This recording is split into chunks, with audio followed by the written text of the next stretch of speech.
Greetings, everybody. This is Old Buck Dell, and this is episode 214. Can you believe it? And with me, of course, is Old Buck. Dave, old Buck Dave. Hey, Old Buck Dave. The welcome two back. old bucks are at it again. At it again. At it again. So, Hey, the good news is I just read that Ozzy Osbourne is doing his last tour this summer. So that's a big that's a relief for all the bats in the world. how old is Ozzy?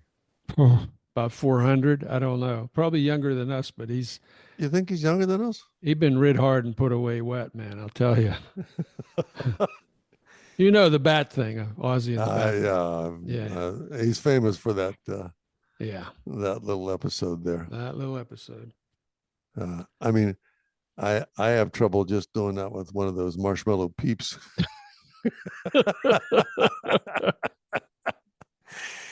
Oh man. Uh, so, did you get any good feedback on our friend? On Mahesh, I got a Yes. lot of good feedback on Mahesh. Yeah, let me read a couple of them here. I mean, we got a lot of them that just were real short, said, "Hey, great episode, loved it, blah blah blah." Cool. But I got some excerpts here from some other ones.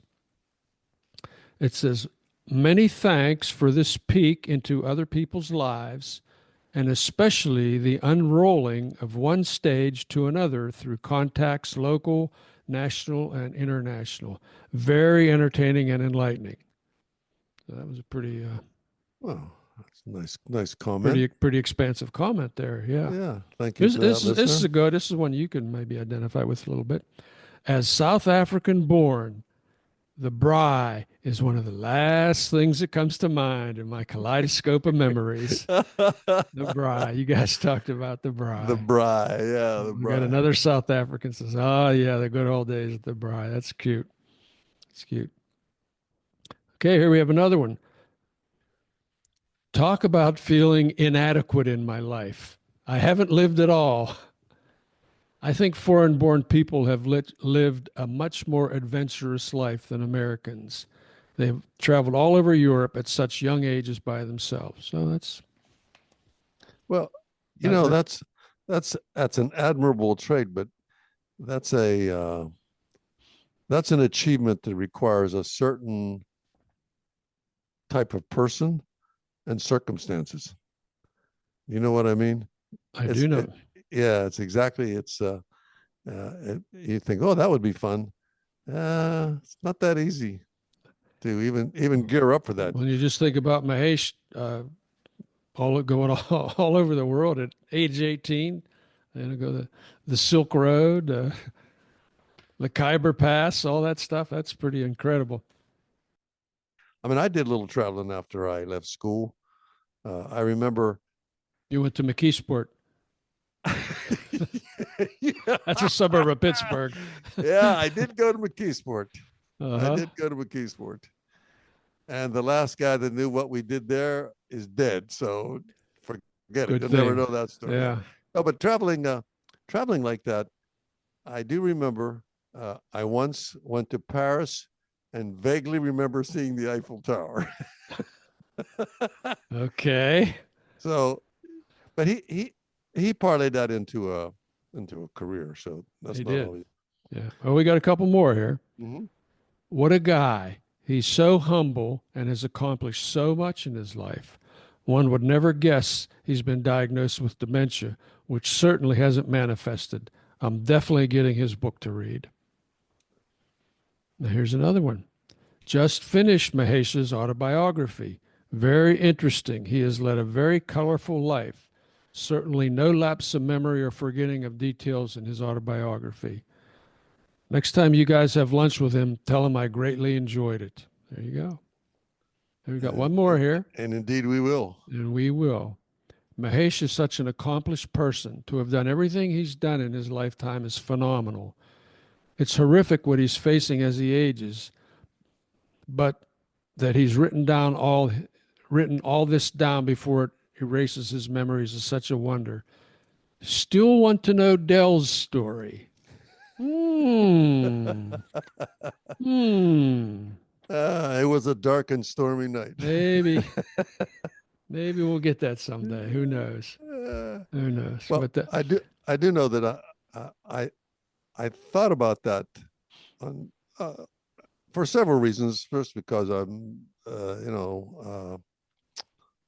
in a senior community, and I've watched several people uh, lose their memory mhm. gradually, and how that just creeps up on you. But to put together a book that will save those memories for either posterity or for his children, uh, not everybody can do that. You know what I mean? It's really remarkable. He's just a remarkable fellow. I just give him so much respect and credit for putting that together. And if you don't have the book, I would say get a copy of it and read it, and you can laugh about some of the things that we had in common when we talked about South Africa. So Relocate, adjust, repeat, and international life. You can buy it on Amazon. So yeah, highly recommended. Uh, Here's the nice thing. I was with Mahesh the other day, and he showed me a bar chart of his book sales, and there was a big spike upward right after our podcast over several days. So that was great. So our listeners really have jumped in there and bought some copies of the book. And for anybody that didn't listen to last week's episode, last session with Mahesh, uh, highly recommend that you do that. And in the show notes for episode 213, there are also two links to the video clips that we threw in there. We also did a video version of it, and so we've got some video clips out there that Mahesh has enjoyed as well. So it was a great episode, a lot of fun doing it, and I'm sure we've not heard the last of Mahesh Patel. well, that's been a big plus that we run into some very, very, very interesting people, and so I'm grateful. I'm grateful we pulled that together. So, you want to hear about my movie? Yeah, tell me about your movie. I heard you actually went to a movie. This was in a theater, right? This was in a theater, a multiplex theater, Okay. and the options really wasn't all that great. Uh, but I Your did options are the movie. no, the options of movies, I should say. Oh, your selection. Yeah, Okay. the selection of movies did nothing. However, I thought there was a movie called The Brutalist that had to do with architecture, Okay. Right. and I envisioned it without a lot of prior research that it involves cement, and of course, Washington D.C. is mostly buildings like that. You know, a lot of cement pieces put together, So it and was like a primer on construction techniques. yeah, and this takes place in 1947. So I said, well, that might be interesting. And I've seen the prefabricated buildings go up, even locally. So I envisioned it to be a pretty interesting movie about architecture. And this is what I thought, that involved the pros and cons of that type of building, right? Okay. Okay, that's Okay. my mental picture. That was your mental picture without That's doing any research on the without movie. doing any research on it. Okay. And I know That's not, how long it is, so I'm thinking. I was these are the wife big and I went to. buildings. Yeah. Yeah, I was telling the wife and I went. I said, I'm sure that when he designs something, there'll be some kind of controversy about it, and it will show us how he managed to pull it together and so forth. So, a little bit of pre-information about it. It's not based on any book. It is a screenplay, and it looks like it was originally, put together without a book basis, uh, with some extensive research, and it was mostly filmed in Hungary. Okay. So that made sense because I couldn't visualize any of uh, the pictures of the buildings or something in this movie. So with that background, I mean, know a little bit more about it now, but I said, let's go, dear. We'll go and see this and So we queued up for that, and there was 2, 4, 6, 8, uh, 12 of us. I think there was 12 people Wow. You mean in the in theater or as a in, group that went? in the theater In the theater. that Okay. held 70. So Okay. that's a sign right there, right? It's like, who are these brave souls that would sit through this? Well, it wasn't anything like I thought it would be. It was a movie about an immigrant, a Hungarian Jewish immigrant that did manage to survive the war. He was a talented architect, uh, but it had a lot of examples of the difficulties being an immigrant at that time in America. Okay. And so we were rolling along, and then the first, I would say, sex scene. I Okay. don't I know if this remember guy that. would, yeah, you you remember that? Okay, so that appeared, and I said, huh, that seemed out of place. It didn't seem to fit. You know what I mean? Okay. So I forgave that. I forgave that episode. And then, of course, the movie plods along a little bit. The turmoil he has with friends. He has talent, but he's not using it. So finally, they weave into the story an opportunity for him to use his architectural prowess in revamping a library. So he makes this library for a Okay. billionaire or a millionaire, and he's not happy with it. He refuses to pay. So, all right. So I'm following along, but it isn't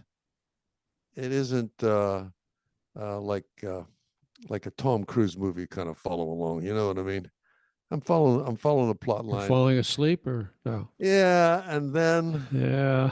and then it's kind of dark and dreary, and then the next sex things scenes appear that are more graphic, uh, where I was somewhat embarrassed to be sitting there, even the adult that I am. I said, oh, you know, this should definitely be R rated or X rated. I wouldn't recommend it to anybody under 30. Under the age of 70 or what are we Oh talking? no, I mean, you know, it wasn't. It was pornographic in my opinion. It wasn't. Okay. It wasn't Okay. sensual. So I plotted through the whole thing, and even with all the awards and all the stuff, the acting was fantastic, and the plot line was.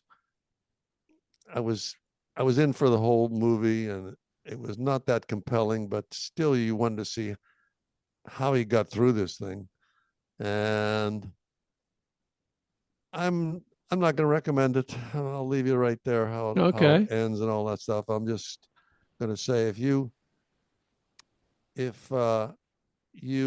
don't have nothing better to do in your life to spend 3 hours sitting in the movie, go see it. If you have a minute's more time for something else, Okay. I So don't I, yeah, I don't recommend it. so I you're give it. giving us a Uh, thumbs down for Brutalist. Okay. yeah, I'm giving it a thumbs up. Okay. I Uh, don't know much about it other than, I know the hype about it, the immigrant thing, and it's been up for a lot of awards, but that's all I know about it. So, and you know why it would be up for awards? Because of I mean, acting in that must have been difficult to do. So for acting, sheer acting, I would have given the guy credit.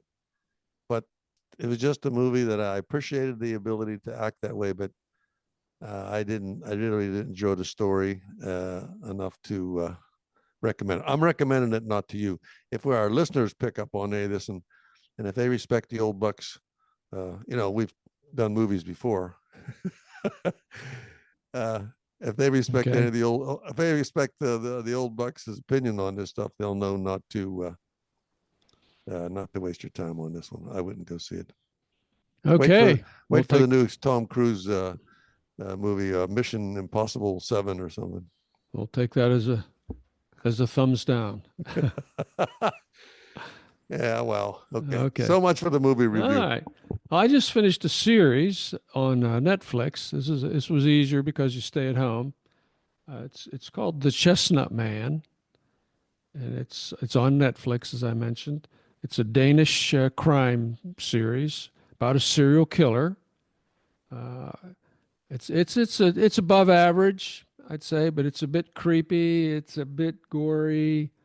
Uh, we just watched the last episode today. Actually, my wife says I want to watch it early in the day so I don't go to bed with nightmares. Hopefully, I'll forget about it by the time we go to bed. So I'll give it 3.5 stars out of 5. It's probably better than the average, but it a lot of twists and turns in it, and I understand. they did a good job in that regard. Of course, we listened to the dubbed version, the English version, so that, you lose a little bit of the drama there, I guess, but it was okay. I could have went to see Wicked, you know. You could have, but you didn't. But I didn't. I could have gone to see that also, but I didn't. And my wife and her buddy went, her girlfriend went. She said, "Yeah, it's good you stayed home." Yeah, yeah. That's not a guy We movie. always drive the if the missus likes it, we go along under duress. We just make it worse. It's best for us to stay home and That's the same as your wife, right? The missus. the missus. Yeah, Okay. it's the same as the wife because the missus she wants to see something and you go with it. You better keep your mouth shut. Okay. Just carry on. So yeah, I have something else I was thinking about. Talk to me. Did you hear uh, about the new law in that they passed in Florida that had to do with chemtrails? Chemtrail. I have not. Okay. Tell me about that. All right. Well, I'm intrigued. for our international listeners, there's pretty much a law for everything in Florida. It doesn't matter. I mean, it seems like if whoever, I guess, screams the loudest or whatever the system, if it aggravates you, they just come up with a law. You know what I mean? Now this is the state that has the big billboards at the border saying "Welcome to the free state of Florida," right? Yeah. It's, it's only free if you follow the rules religiously and very carefully. Otherwise, you will not be free. So, somebody said that the premise is, and they said that that trail of clouds that follow an airplane when it's really high in the sky, The contrails, yeah. right? Those things are a plot. They're a government plot. Although I don't think you're going to be able to blame Of course the they government are. anymore. Yeah, Yeah. well, the government's going to be so decimated now, there won't be any. There won't be anybody in the You won't government. be able to blame. It's a government plot that's pouring chemicals down on the poor citizens And what chemicals would these of be? our state. Well, we don't know exactly what they are, but Oxygen dihydride. they're That's water. Yeah. Okay. they are not good for us. Let's put it that way. So they could be heavy metals, it could be carcinogens, whatever.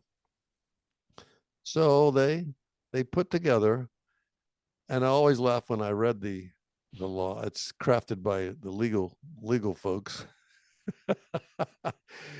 which basically says no person can alter the atmosphere in any way, shape, or form. And they list all these options. You can't stand on a tire, on a like a TV tower 400 feet in the air with some soap bubbles, and and do something and Well, wave you don't want them. that to happen. Yeah. You can't do that for fear it will alter the atmosphere, and these chemical trails will fall down on us and cause us some grief. Kind of makes So sense. Yeah.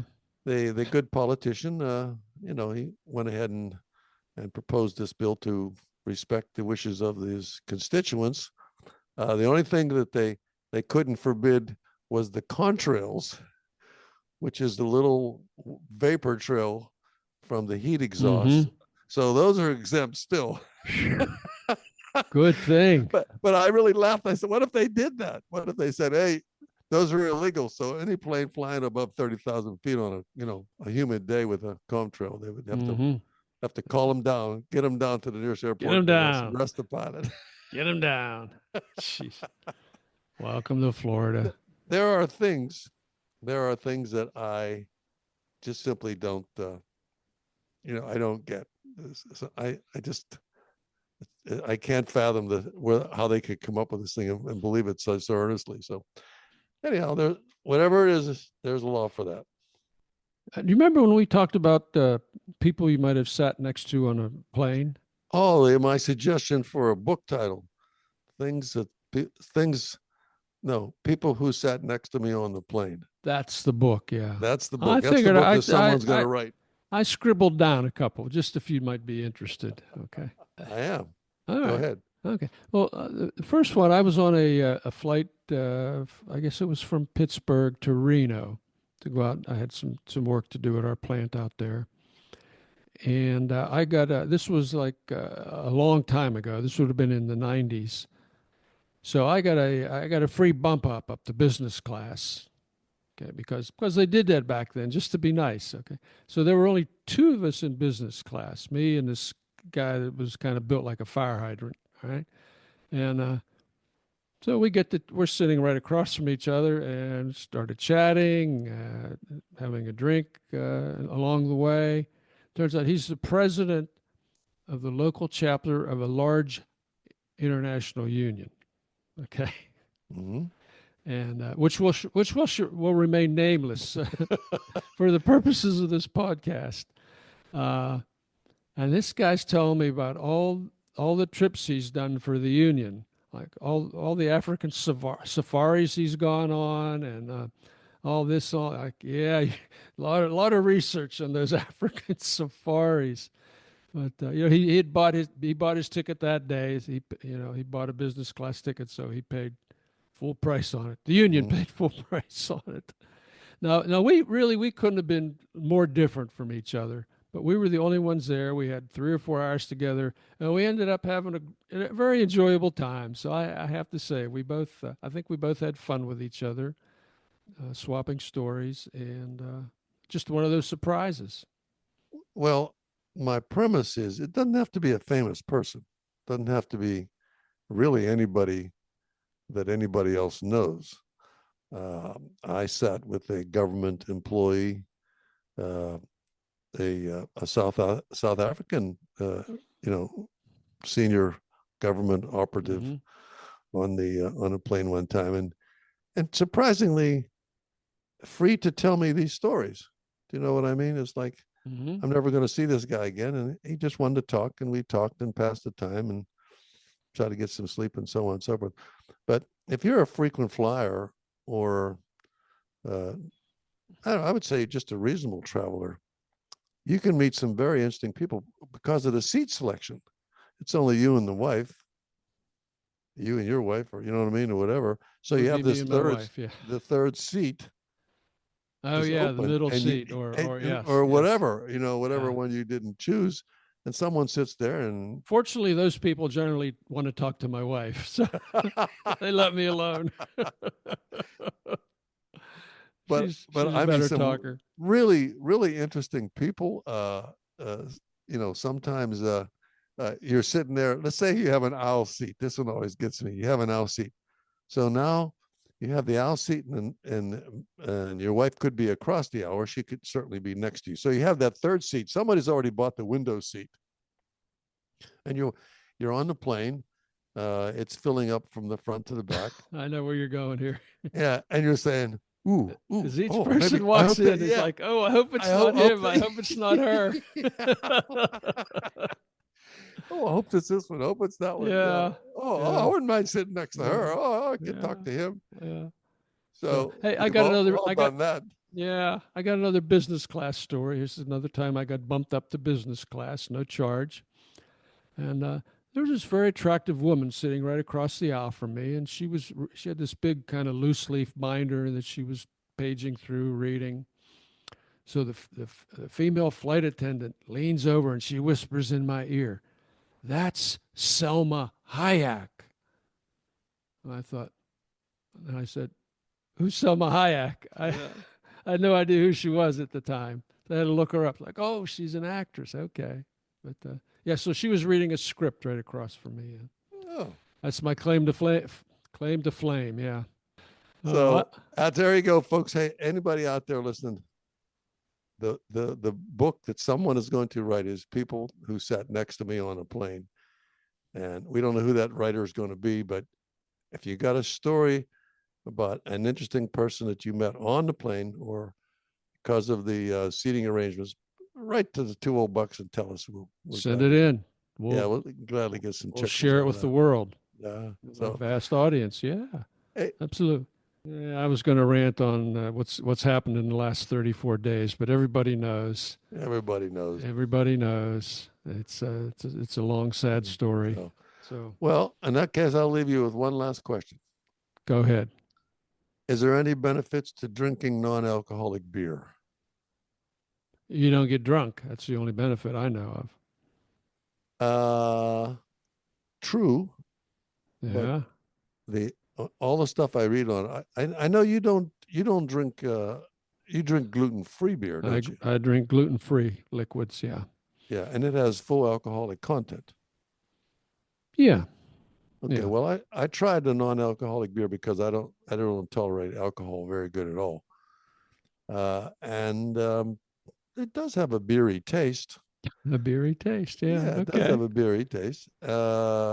It's supposed to be good for some circulation, but under each category of it, it has this benefit, but it also has a lot of carbs, and it says drink with moderation. So I I'm gonna I tried that, but I don't think I'm gonna stick with any kind of a just to be novel. I Mm-hmm. tried no. I think I'm gonna give up because too many carbs and it's too expensive to keep drinking those things. So you So don't drink those. I tried them. I don't Anybody drink who them. wants, yeah, but I it's don't supposed to drink be them. good for your kidney and some circulation and stuff Okay. like that. And any feedback on that, Okay. folks? You got some thoughts on that, or Just any feedback on anything? anybody's got a big heavy, We're a clutching. big heavy We're non-alcoholic beer drinker out we're there? scraping. Yeah. Yeah.